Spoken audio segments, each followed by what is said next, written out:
ஓம் முருகா போற்றி. ஓம் சரவண பவ. என் அன்பு குழந்தையே, என் வாழ்க்கைக்கு நல்ல வழியை காமிக்க மாட்டாயா அப்பா என்று என்னிடம் ஏங்கி தவித்து நின்றாய் அல்லவா?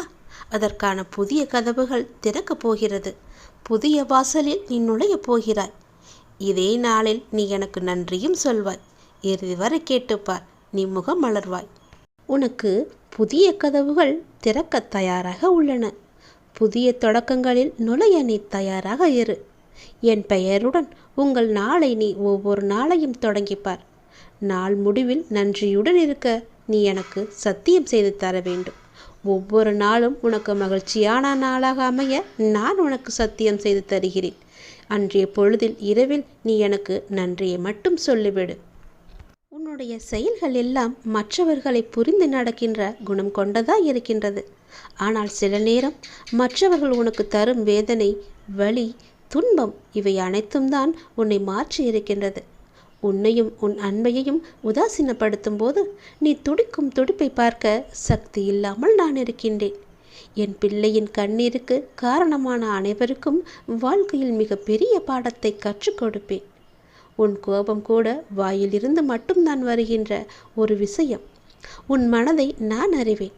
மற்றவர்களுக்கு நீ உணர்த்திதான் புரிய வைக்க வேண்டும் என்ற அவசியமில்லை. அவர்களுக்கு ஏற்படும் பாடத்தின் மூலம் அவர்கள் புரிந்து கொள்ளட்டும்.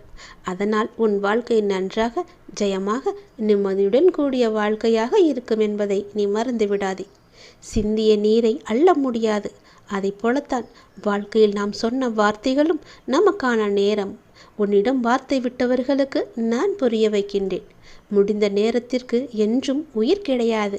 ஆனால் நல்ல விஷயங்களை கற்றுக் கொடுத்த நேரத்தை மட்டும் நீ யோசித்து அதற்கு உன் நிகழ்காலத்தில் உயிர் அர்த்தத்தை கொடு. மற்றவையை தூக்கி எறிந்துவிடு. உனக்கு துணையாக உன்னுடைய அப்பா நான் இருக்கின்றேன்.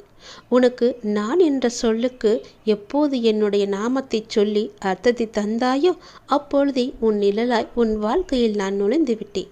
உன்னை பின்தொடரவும் ஆரம்பித்து விட்டேன். சில நேரம் நிழல்கள் கண்களுக்கு புலப்படாது.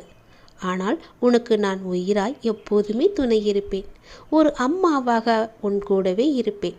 அப்பாவாக, உற்ற தோழனாக, நல்ல சகோதரனாக உன் கூடவே இருந்து உனக்கு வேண்டிய உதவிகளை எல்லாம் நான் செய்து தந்து கொண்டே இருப்பேன். உன்னை நான் கருவில் சுமக்கவில்லை என்றாலும் நீயே என்னுடைய உயிரான குழந்தை. உனக்கு எது நல்லதோ அதையே நான் செய்து தருவேன். நீ எப்படி இருந்தால் உன்னுடைய வாழ்க்கை நன்றாக இருக்குமோ அது போலவே உன்னுடைய வாழ்க்கையை நான் அமைத்து கொடுப்பேன். உன் கர்மத்தின் பலனை நீ அனுபவித்தாக வேண்டும் என்று யார் வேண்டுமானாலும் சொல்லட்டும். உன்னுடைய கர்ம பலன்களை குறைப்பது என்னுடைய பொறுப்பு. உனக்கு என் மீது நம்பிக்கை இருந்தால் என்னுடைய சன்னிதானத்தின் முன்னர் வந்து ஒரே ஒரு தீபம் ஏற்றி உன்னுடைய வேண்டுதல்களை எல்லாம் சொல்லிவிடு. உன் கர்ம வினைகள் எல்லாமே எரிக்கப்பட்டு தூளாக்கி சாம்பலாக தருகிறேன்.